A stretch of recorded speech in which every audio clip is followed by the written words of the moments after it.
Hello friends, good afternoon and welcome to EduSite Live Lectures. Dear friends, today in chemical thermodynamics we will be talking about calculation of thermodynamic parameters of ideal and real gases. To discuss this topic we have with us our subject expert Dr. Shashank Deep. Dr. Shashank Deep is Associate Professor in Department of Chemistry in Indian Institute of Technology, New Delhi. Without further ado, I would like to welcome Sir to our studios and request him to start the lecture. Welcome, Sir. Thank you, Amritpa. So today we are going to discuss how we can calculate change in internal energy and enthalpy of different processes. In the last two modules, I told you that how to change the state of the system. You can change the state of the system either by doing work or by supplying heat. When you do work, it induces orderly motion in the molecules. When you supply heat, it induces disorderly motion. So, if we supply heat or do work, system state changes. The state changes due to change in internal energy, and that is what we know as first law of thermodynamics. Internal energy is the sum of translational energy of the molecule, the rotational and vibrational energy of the molecule. First two comes under kinetic energy, and then potential energy part we have contribution from two different sources, the potential energy due to intermolecular forces or potential energy in a field due to an induced electric or magnetic dipole moment. Now, let us understand, if I want to calculate change in internal energy, how should we go about that? We know from the first law of thermodynamics that change in internal energy, that is du, equal to dq plus dw. dq tells you about whether heat is absorbed or evolved. dw tells you about the work done by the system or by the surrounding. So, du can again be written as dq plus, now work you can divide into two different parts, one which is due to expansion work, which is also noted as PV kind of work, and other work comes into dwe, where E tells you extra work. That can include electrical work, surface kind of work, elongation work, etc. Suppose if we consider that only PV kind of work is involved, in that case your dwe is 0, and then you can write whole equation as differential of u is equal to dq plus dw PV kind of work. And suppose if I carry out the process under constant volume, then dWPV will be 0, and in that case differential of internal energy is equal to simply dq at constant V. So, if suppose we want to measure the internal energy, we can measure internal energy by measuring heat released or absorbed in a particular process when that process is carried out under the condition of constant volume. So, change in internal energy of a process can be measured by measuring heat involved in that process at constant volume. Now, if we take a closed system and we only consider PV kind of work, we can write U as a function of temperature and volume. This equation can be utilized to calculate the change in internal energy. So, suppose if you write U is equal to function of V and T, that is only possible when we take a closed system and consider PV kind of work. In that case, differential of U can be written as del U by del V at constant T multiplied by dV plus del U by del T at constant V multiplied by dt. This is simple way of writing differential in terms of partial derivatives.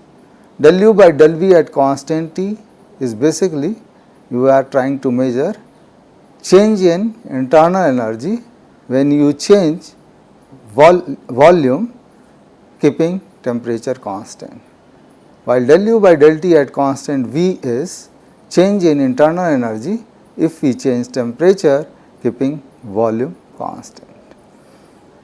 Now, you see right hand side you have energy term. So, right hand side you will have energy term, summation of energy term.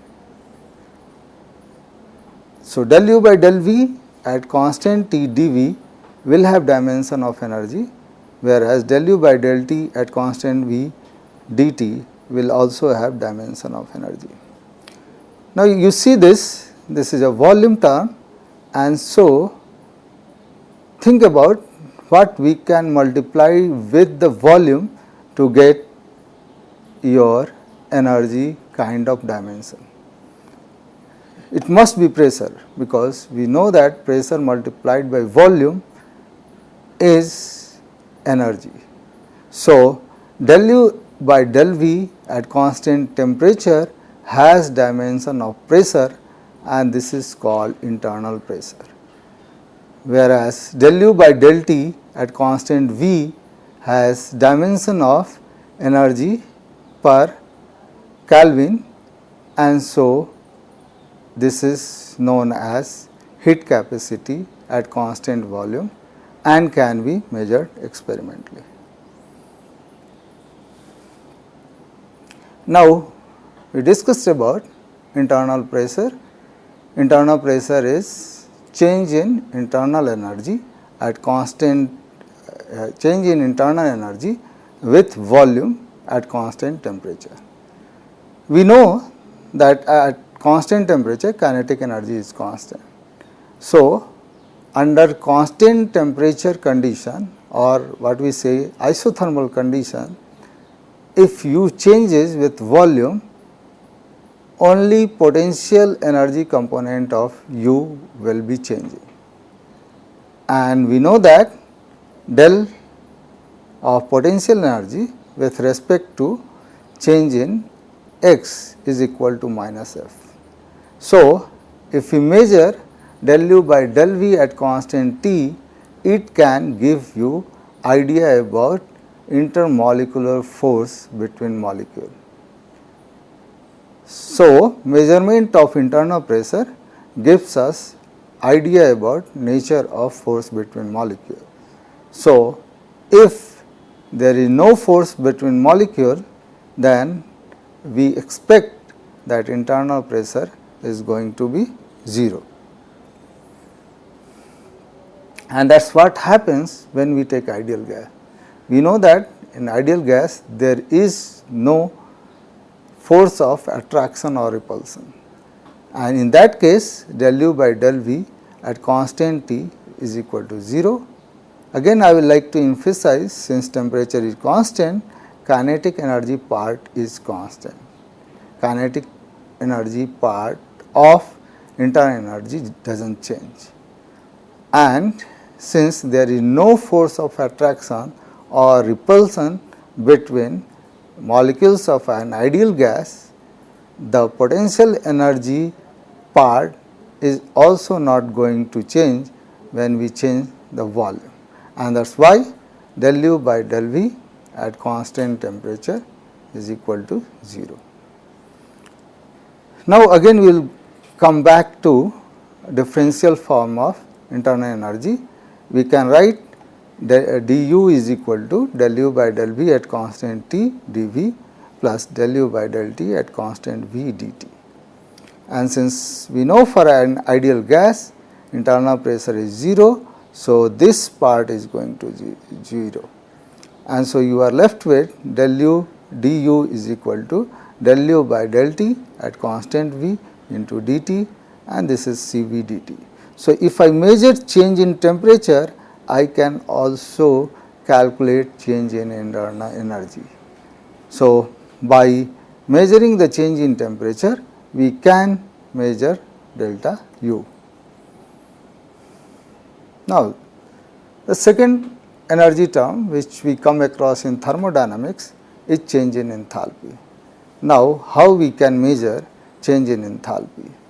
Again, we can take help of your first law of thermodynamics, which tells you that du is equal to dq plus dw, and again we will divide dw into two parts, one which tells you about PV kind of work and another which takes into account another different kind of work than PV kind of work. So, du is equal to dq plus dw PV when we take dw extra is equal to 0. Now, if I carry out the process at constant pressure, in that case your dw PV can be written as minus P delta V, and simply integration of equation gives you delta U is equal to Qp minus P delta V. Delta U is nothing but U2 minus U1, where 2 is the final state and 1 is initial state, is equal to Qp minus P, and then delta V can be written as V2 minus V1. And so, if we rearrange all these equations, we can write S2 minus H1 is equal to Qp. So, change in enthalpy can be measured by measuring your heat absorbed or evolved in that process when the process is carried out at constant pressure. So, change in enthalpy is equal to the heat absorbed in a process at constant pressure if the only work done is reversible pressure volume work. Now, there is another way to calculate change in enthalpy, and that is by the measurement of temperature. The way we can understand this, we know that H is equal to function of P and T if we just only consider PV kind of work. Now, you see, you remember that we represented U as a function of V and T, whereas we are representing now H is function of P and T. Now, can we represent H as function of V and T? Yes, we can, but it is always advisable to express H as a function of P and T, since its differential can be expressed in terms of two known or understandable quantity. One is your delta H by delta P at constant T, a delta H by delta T at constant P. This quantity is called isothermal Joule-Thomson coefficient, while del H by del T at constant P is well known as heat capacity at constant pressure. So, dH can be expressed as a multiplication of this isothermal Joule-Thomson coefficient multiplied by dP plus your heat capacity at constant pressure multiplied by dt. Looking at the dimension, we can easily tell that isothermal Joule-Thomson coefficient has a dimension of volume, since volume multiplied by pressure will give you an energy term, while this has heat capacity at constant pressure has dimension of joule per Kelvin. Again, for an ideal gas, since both kinetic energy and potential energy does not change with the change of pressure, and so this is equal to 0. In that case, your del H will simply be equal to Cp dt. Del H will be simply equal to Cp dt, and by measuring change in temperature and multiplying by Cp, we can calculate, we can measure your change in enthalpy. Now, both in calculation of internal energy and enthalpy, we came across the term heat capacity. Let us understand what do we mean by heat capacity.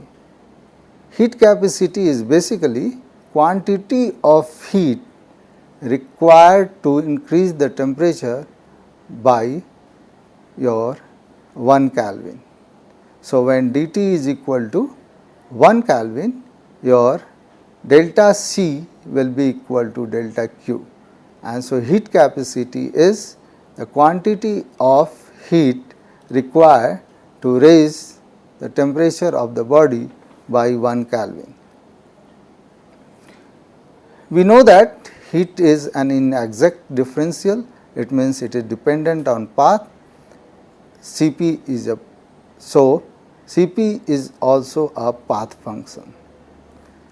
It is not, there is not a unique heat capacity for a system. Quantity of heat which flows in will depend on the path of transformation, and so there can be infinite number of heat capacities. Of the infinite possible number, we generally talk about two different kind of heat capacity. One is heat capacity at constant volume, which is known as Cv, while another is heat capacity is constant at constant pressure, which is known as Cp. Only two different kind of heat capacity generally we come across is due to the fact that most of the reactions processes takes place at constant pressure and constant volume. So, what is Cv? Cv is your heat capacity at constant volume, and when you multiply this Cv by dt, that will give you heat at constant volume, dq at constant V. We can determine the Cv just by burning a known mass of substance that has known heat capacity. Once we know the Cv, it is easier to interpret the observed temperature change with the release of heat. So, if suppose we know Cv, we just simply multiplied by your dt term, temperature rise term, and when we multiply that, we can know what is the amount of heat released in that process if process is carried out at constant volume. So, a specific heat is essentially a measure of how thermally insensitive a substance is to the addition of energy. So, suppose if we add 5 kilocal of heat, the temperature change of different substance will be different. So, if Cv is high, then your change in temperature will be low. When Cv is low, the change in temperature is going to be high. Now, just think of this thing that if we carry out process at constant pressure, what will be the heat capacity? How much heat we need to supply for 1 Kelvin rise in temperature. So, if the process is carried out at constant pressure, we need to supply more heat, since a part of heat is used in doing work. But if same process is carried out at constant volume, heat is only utilized to raise the temperature of the compound or raise the temperature of the gas.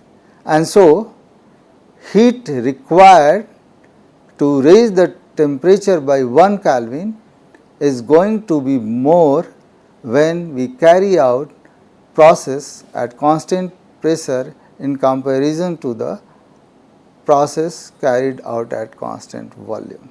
And so, Cp is always going to be greater than Cv.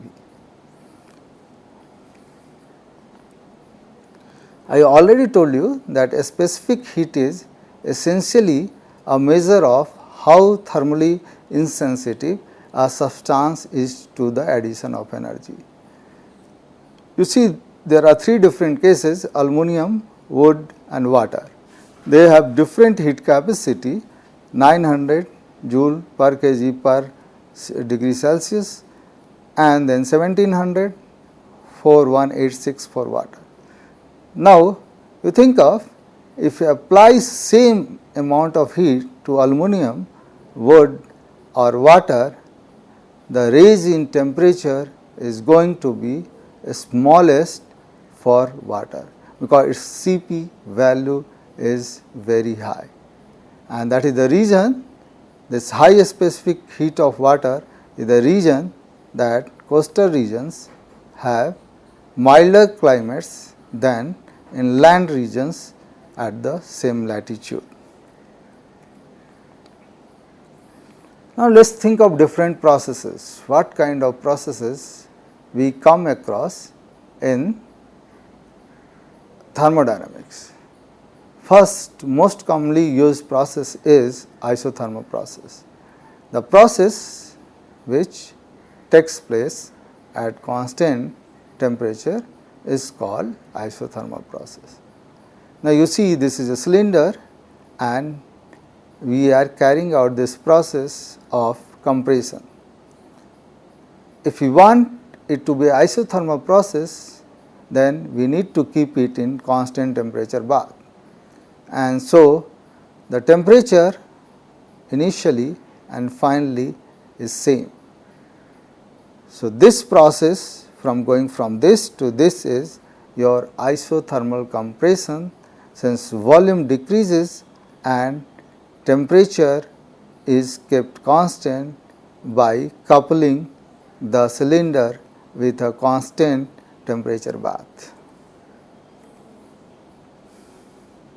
Now, how we can calculate the change in internal energy and enthalpy of an ideal gas in an isothermal process? We already know that internal pressure and isothermal Joule-Thomson coefficient is 0 for an ideal gas, since ideal gas does not have force of attraction or repulsion. And so, delta U is equal to Cv dt and delta H is equal to Cp delta T. For isothermal process, delta T is equal to 0. So, if you put delta T is equal to 0, delta U and delta H both are going to be 0. So, for isothermal process, delta U and delta H of an ideal gas is going to be 0. Enthalpy and internal energy is not going to change in an isothermal process. What about work done? Work done in isothermal expansion compression of an ideal gas. There are 3 different cases, and we can discuss each case one by one. First is free expansion, it means P external is equal to 0. In that case, W is simply 0. Now, expansion against constant pressure, in that case P external is constant, and so we can we can take out P external out from the integral equation. You must remember dW is equal to, or W is equal to, integration of minus P external dV. So, P external we can take it out since P is constant and you need to integrate only dV. So, work done is minus P external V2 minus V1. Now, if suppose that expansion is carried out in reversible manner, and what will be the work done? Again, work done is minus V1 to V2 P external dV. So, now we have to integrate between V1 and V2. Since this is a reversible process, P external is equal to P of the gas. You must remember this thing, that P external is equal to pressure of the gas only when the process is reversible. So, this P external is equal to now P of the gas, and if suppose the gas, we take gas as an ideal gas, then P is equal to nRT by V dV. This is a isothermal process, so temperature is constant. So, we can take nRT out. So, W is equal to minus nRT integration of dV by V from V1 to V2, and so work done is simply given by nRT log V1 by V2 or nRT log P2 by P1. The second kind of process is your adiabatic process. In this process, heat is not allowed to enter or leave the system. So, what you do, you take the system and then make it thermally insulated, so that heat cannot enter and heat cannot go out. If you carry out an expansion process in this, your dq is going to be 0, and so internal energy change is simply work done by the system or work done on the system. We can discuss adiabatic process in detail in the next module. The other kind of process is your isobaric process in which pressure is kept constant. So, you can see that here we have not attached our system to any thermally insulated thing or a water bath. So, heat is allowed to come in and it is allowed to go out. Only thing we do is we take constant pressure, we take this external pressure as constant, and suppose there is a compression.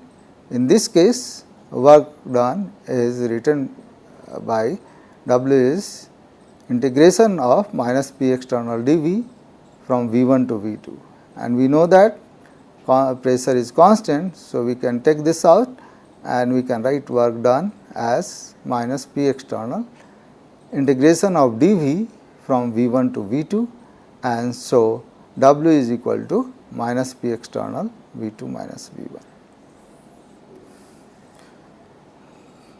Another kind of process which is called isochoric, and that is the process in which volume is kept constant. So, you can see that this is the system which we took initially, and then what we do, that we supply heat of or work to this system without changing the volume.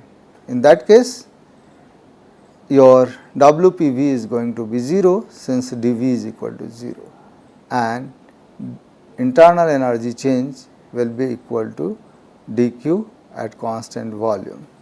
So, looking at the internal energy change or measuring heat in this process, we can calculate the change in internal energy.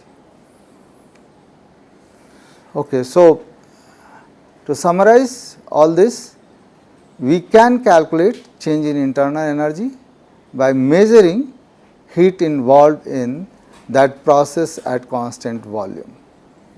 We can measure the change in enthalpy, and for that we need to measure your heat evolved or absorbed in that process at constant pressure.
Okay, so in the last module we discussed about isothermal processes, thermodynamic changes in for an ideal gas.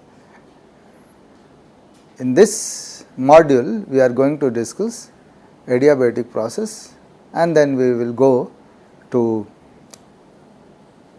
know how to calculate thermodynamic changes for a real gas. As I told you in the last module that in an adiabatic process, heat is not allowed to enter or leave the system, and so we need to keep your system insulated from surroundings. Your heat cannot go inside or heat cannot leave, and that means dq is equal to 0, du is equal to dw. Now, suppose I want to calculate work for a reversible adiabatic change for an ideal gas, and we know that the way we calculate work is W is equal to integration of minus P dV from Vi to Vf. If suppose I take a reversible process, this P external is your P of the gas, and which will be written as RT by V. Now, temperature is not constant, so we cannot take temperature out from this integration, and so it is difficult to integrate and get work done for a adiabatic process.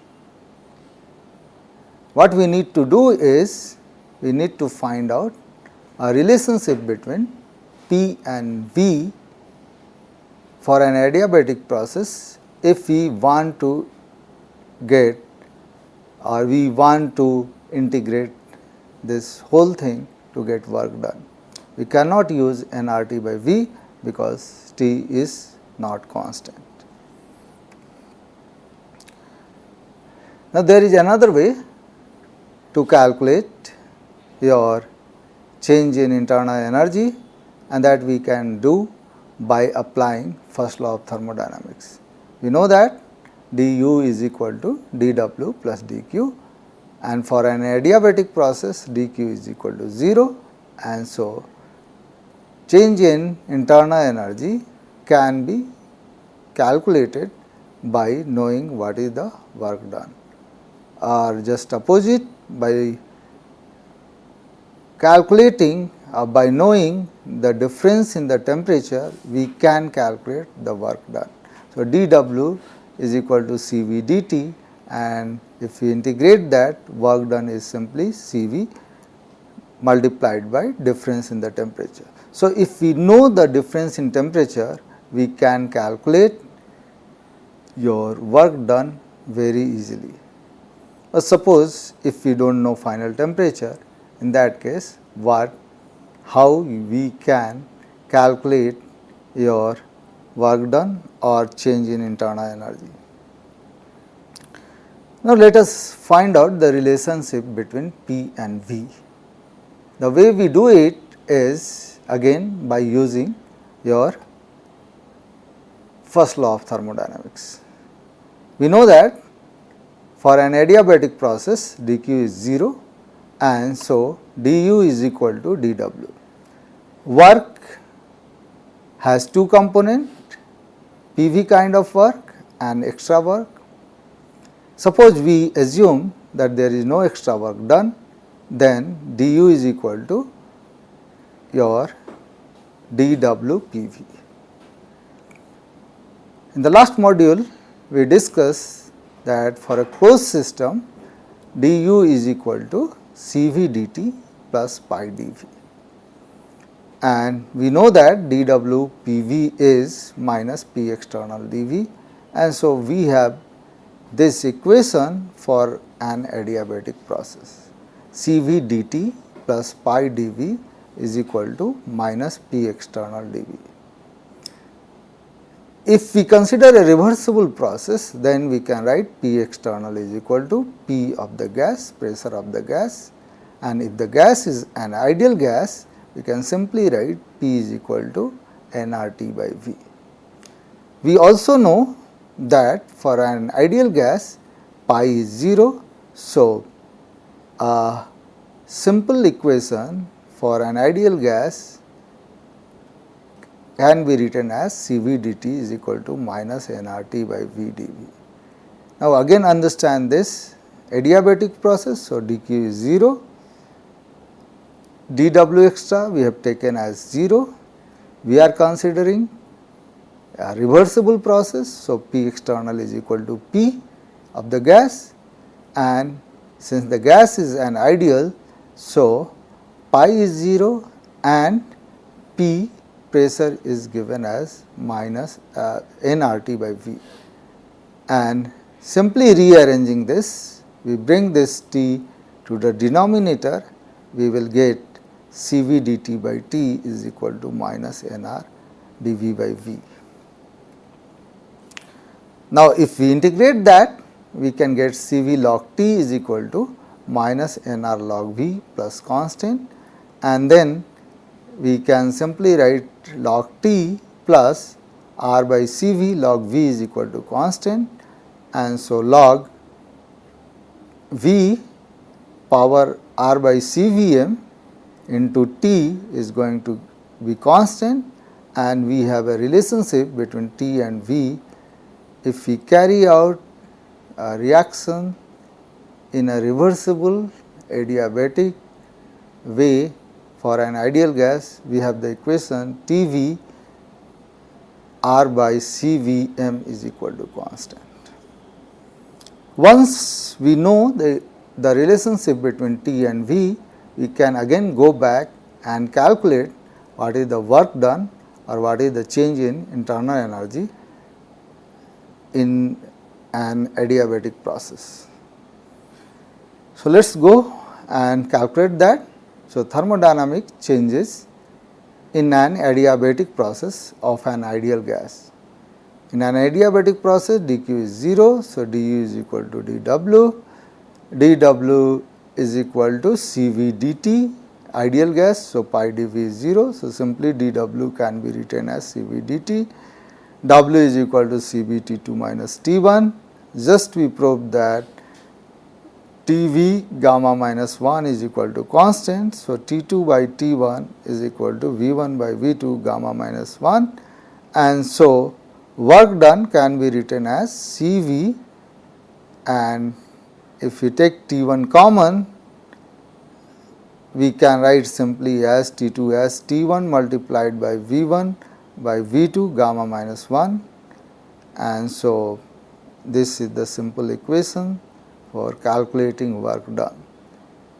If you know initial volume, temperature and the final volume, and if you have a Cv term, then you can calculate the work in an adiabatic process. Suppose we know the pressure.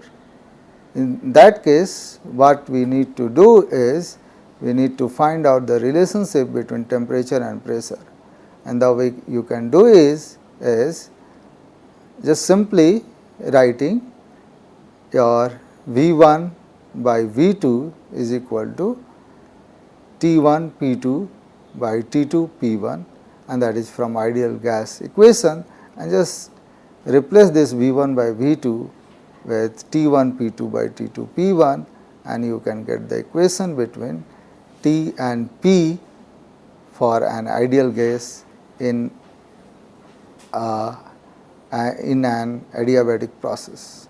So, work done now can be written in terms of initial temperature, pressure and the final pressure.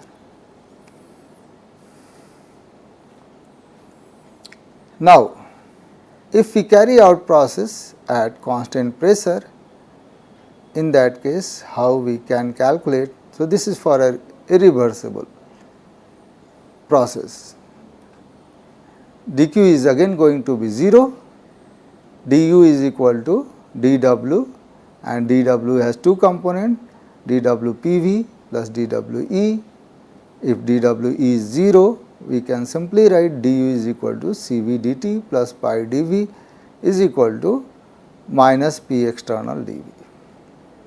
Now, this is an irreversible process. So, P external is not going to be equal to pressure of the gas. But if you assume that for a but gas is ideal, so pi is going to be 0. So, you are left with Cv dt is equal to minus P external dV. Now, if you integrate that, since P external is constant, you can simply get Cv T2 minus T1 is equal to minus P external V2 by V1. So, you can calculate the value of T, the final temperature, by using these equations. Now, we have completed the calculation of thermodynamic parameter for ideal gas. We have discussed both isothermal case and your adiabatic case. Now, we would like to know how to calculate thermodynamic changes for a real gas. Now, suppose there is a free expansion, P external is 0, work is 0, expansion against constant pressure, again W is minus P external, V2 minus V1. Now, if we take the case of reversible isothermal expansion, work is given by minus integration of P dV from V1 to V2, and P, if we take van der Waals gas, suppose our gas behaves as a van der Waals gas, P can be expressed as nRT by V minus Nb minus Na square A by V square.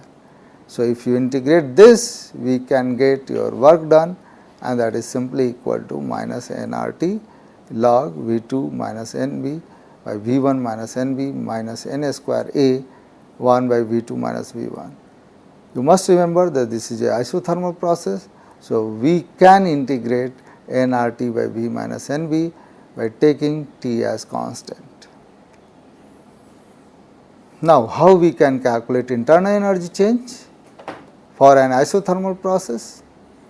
We know U is a function of V and T. So, du is equal to Cv dt plus pi dV. In this case, pi is not 0 because there is a force of attraction and repulsion between real molecules of real gases. So, now question is how we can get the internal pressure for a real gas. Generally, what we do in thermodynamics, that we want to calculate, we want to express the unknown quantities, unfamiliar quantities in terms of familiar quantities. For example, del V by del T at constant pressure, that can be measured in a lab. We know how to know the change in volume if we increase the temperature. We know how to measure change in volume if we change the pressure at constant temperature, and similarly we know how to measure del P by del T at constant V. But we do not know how to calculate del U by del V at constant T, del U by del P at constant T. So, what we generally do by taking the help of mathematics, we express these unknown quantities in terms of known quantities. Now, one of the advantage of this all equation, derivation of equation is that even we can take the help of models for real gas. For example, models for real gas, and then we can calculate del V by del T at constant pressure. So, we do not always have to go and measure in the lab this quantity, but by taking the help of your a model for that particular gas, we can calculate del V by del T at constant P, del V by del P at constant T, or del P by del T at constant P. Once we know that, if we have the relationship between these unknown quantities and these known quantities, we can calculate how how internal energy changes with volume or pressure, how enthalpy changes with pressure, how enthalpy changes with volume. So, these three parameters are very important: del V by del T at constant pressure, which is basically change of volume with temperature, and that is generally expressed in terms of what is known as expansion coefficient, where alpha is 1 by V del V by del T at constant P. Thermal expansion is also used in mechanical applications to fit parts over one other. There exists some otherwise very small CTE used in application that demand very small changes in physical dimensions over a range of temperatures. One of these is in var 36 with a coefficient in this range. These alloys are very useful in aerospace application. So, one of the important term when we are going to relate this with other thermodynamic parameter is alpha. The second important term is kappa, which is known as isothermal compressibility, and that basically is used to express change of volume with pressure. So, kappa is simply minus 1 by V del V by del P at constant T. A minus sign is used to give a positive value to kappa, since del V by del P at constant temperature is going to be negative. So, minus multiplied by minus is plus. So, kappa will have positive value. Oxygen compresses more than helium. Therefore, if two cylinders with the same internal volume are filled to the same pressure, one with oxygen and other with helium, the oxygen cylinder will hold more cubic feet of gas than the helium cylinder. And the last one is your change in pressure with temperature at constant volume, and that is simply given by alpha by kappa. Now, how to relate? del u by del v at constant t with alpha and kappa. This is the general equation which relates your del u by del v at constant t with del p by del t at constant v. You remember this is the internal pressure and that is going to have a dimension of pressure. Del H by del P at constant temperature is isothermal Joule-Thomson coefficient and it has dimension of volume. So, this is going to be summation of two pressure terms. One is this, it is simply pressure of the gas, and this is T multiplied by del P by del T at constant V. So, if you this temperature cancels out, this also has a dimension of pressure. In this case, this has dimension of volume, and again temperature cancels out, this also has dimension of volume. So, your internal pressure is your sum of two different pressure terms, while isothermal Joule-Thomson coefficient is sum of two different volume terms. The derivation of this we are going to discuss when we discuss second law of thermodynamics, but you must remember these two equations, that is also known as thermodynamic equation of a state, and that helps you in calculating internal pressure and isothermal Joule-Thomson coefficient. For example, if we want to calculate internal pressure for an ideal gas, we can use this equation pi is equal to T del P by del T at constant V minus P. For an ideal gas, we know that P is equal to nRT by V. So, if we want to calculate del P by del T at constant V, it is simply nR by V, and then pi is simply equal to 0. So, internal pressure is 0 and that is expected for an ideal gas, since there is no force of attraction and repulsion between molecules of an ideal gas. So, once we know pi, we can calculate du. Du is equal to Cv dt plus pi dV, and since pi is 0, so du is simply given by Cv dt. Now, what will the value of internal pressure for a real gas? Again we will use same equation, pi is equal to T del P by del T at constant volume minus P. For a van der Waals gas, we can write P is equal to nRT by V minus Nb minus N square A by V square. And so, del P by del T at constant volume is equal to nR by V minus Nb. And so, if we put it here, we can simply get pi is equal to N square A by V square. Now, internal energy change in an isothermal process for a real gas. We know again du is equal to Cv dt plus pi dV. Your isothermal, so dt is equal to 0, so Cv dt is 0. We just calculated pi, that is N square A by V square dV, and if we integrate that, we can simply get the change in internal energy, that is equal to minus N square A 1 by V2 minus 1 by V1.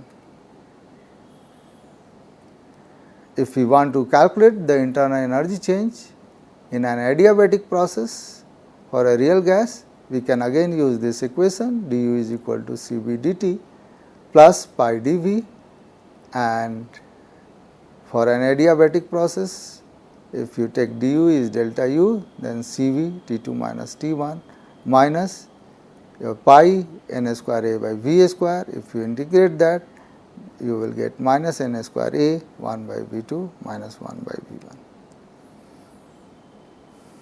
Now, how to calculate your T2? You remember in this equation, if we do not know the value of T2, we cannot calculate delta U. Delta U can only be calculated when we know T1, T2, V1, V2. Suppose we do not know final temperature, in that case we can use the same way to calculate T2 which we applied in case of an ideal gas. So, du is equal to minus P dV for adiabatic process. This is again a reversible. So, P external is P. In case of a real gas, du is not simply Cv dt, du is your Cb dt plus n square A by V square dV, and then your P is equal to written as my nRT by V minus Nb minus n square A by V square dV. So, Cv dt is simply minus nRT by V minus Nb dV. Solving this, we get the final temperature is equal to T1 V1 minus Nb by V2 minus Nb power R by Cv, where R is gas constant and Cv is heat capacity at constant volume. Thank you. Okay, on that note, I would like to thank sir for this very enriching discussion, and I hope, dear friends, that you have been able to understand what calculation of thermodynamic parameters are for ideal and real gas. On that note, I would like to thank you, dear friends, for watching our show. Stay tuned and keep watching. Thank you.